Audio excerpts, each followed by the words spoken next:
I'll talk about all the features of the lock first, and then I'll go over the pros and the cons. These lock features: 5 ways to unlock, fingerprint, color password, mechanical key, and 2 dual verification modes, which is code plus fingerprints and fingerprint plus fingerprint.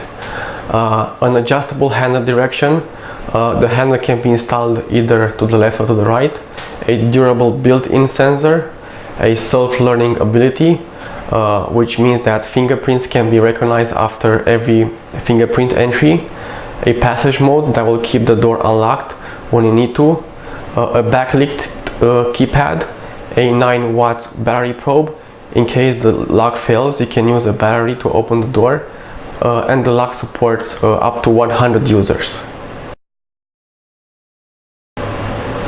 This lock is sturdy and well made. It features a high quality, quiet and easy to open handle.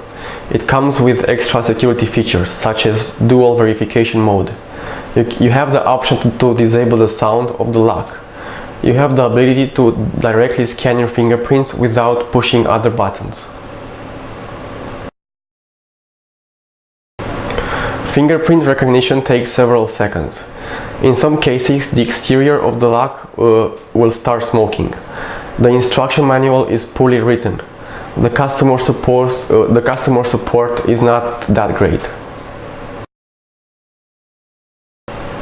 This biometric door lock is able to accurately detect your fingerprints, except when your skin is too dry.